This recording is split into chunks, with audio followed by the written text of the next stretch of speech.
love being funny. I love making people laugh. When a person laughs, it's like, oh, and it makes my soul rise.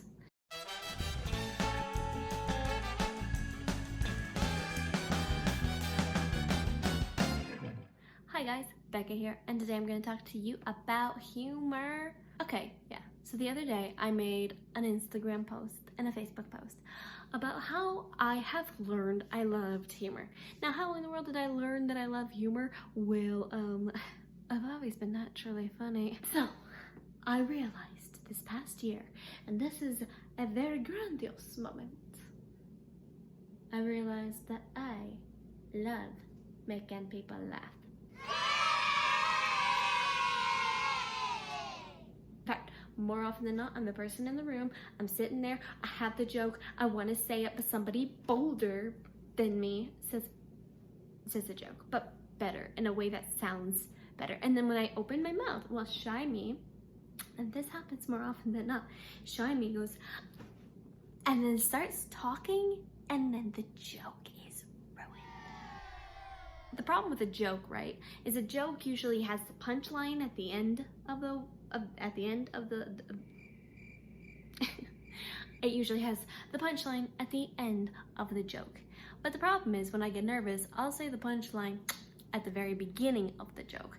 So lately, this has been a thing, okay? It's been happening more and more often for me. Like, you know when you have a crush on somebody and you see everybody else flirting with your crush and you say to yourself, but I should be flirting with my crush. But you can't because everyone else is better than you at flirting with your crush. And then before you know it, your crush has a crush on that other person. Believe me, I've had crushes on so many people in my life. I know the feeling very well.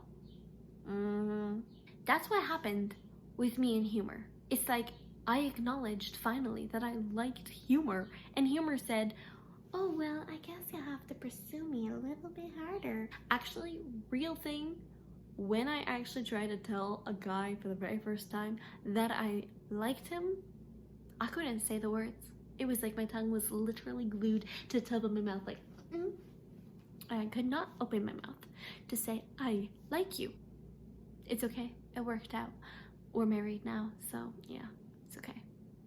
But that's what humor is right now.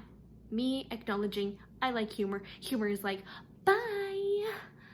And I don't know how to say humor, but I want you back. You know? Now, is this a weird thing to be talking about humor this way? I don't know. Probably. But when have I not been weird? Okay? Like, sometimes I think, embrace your weird. Okay? My point is that I need to just stop procrastinating, because that's a real thing. Stop comparing. I need to acknowledge that I have the power it takes to say, no, humor, that person can be humorous and I can be humorous too. We're different people. At the end of the day, my ordinary is your extraordinary. I said this in an Instagram post, so all of y'all, you're just going, girl, we already heard you say these words. Well, if you haven't, that means you don't follow me on Instagram, so what you waiting for? I share really good stuff there. Okay, so now you're probably wondering, what was the moment that made me realize that I love humor? In fact, you're probably going, like, girl, don't we all like to make everybody laugh? Isn't that like a human goal in life? I don't know. Is it actually a human life and goal to make other people laugh? So now you're saying I'm not only am I not funny, I'm also not original. Brilliant. Knew it. Well, here goes. I was in a show playing a 9-year-old little boy. 9-year-old little boy. Yes, I know. Little me was so proud.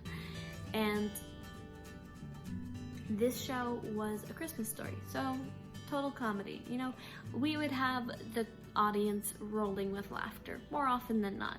And my brother got into an accident, I got sick, and my knee all broke down. All three things at once. That made me go, this should be the worst time of my life doing a show ever. But I had to get out on a stage because that was the job. That if you're in theater, you're in theater.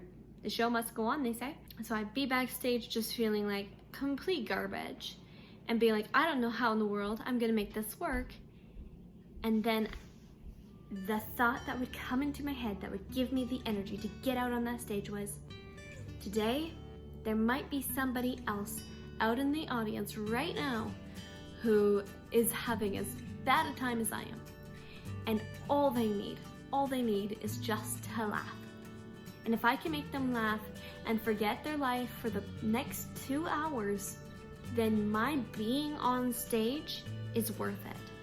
And that thought would carry me onto that stage, into that role, playing the 9-year-old boy who was oblivious of all the life problems I was like going through at that time. What carried me through was actually the ability to see beyond and to see that I was making somebody else's day, because I knew that's what I needed. Because I would go home and I'd watch sitcoms all the time. So if I'm watching sitcoms, obviously that's because I'm trying to escape, and maybe somebody else needed to do that. If I can make other people laugh, it's like, I know I'm giving them a gift, but they've given me one in return. So it's kind of a shared gift, isn't it? So yeah, that's where I came to that realization. Ever since then, I'm telling you, it's been like the hardest thing, because now I'm like, well, if I like to make people laugh, shouldn't I be doing that all the time? Shouldn't I always be making people laugh? And like I said, Humour seems to be a shy woman with alternative thoughts who's like, nope, goodbye, I'm fleeing, have a good life.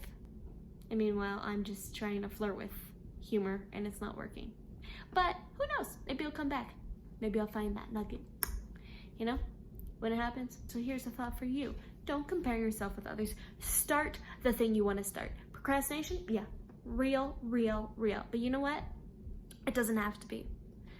It can feel like there's no way for you to do what you want to be doing because you have this writer's block, and actually it just wants to suck you in, and you're looking for that place to hide, that little dark room, because if you could hide, maybe that would mean that everything else would go away. Well, it doesn't go away, and at some point you have to address it.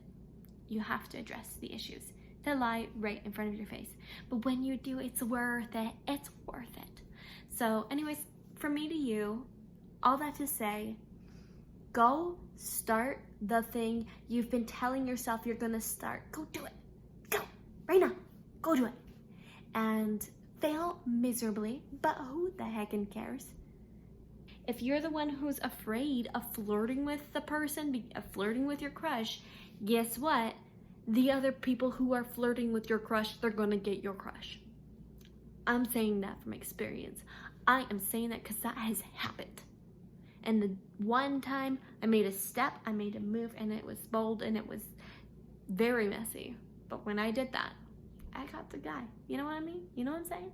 So sometimes you need to just take that fearless step, look it in the face, and say, okay, I'm gonna try, I'm gonna fail. Who the frick cares? You know what I mean? Anyways, that's me talking to you about procrastination and also humor. So anyways, bye.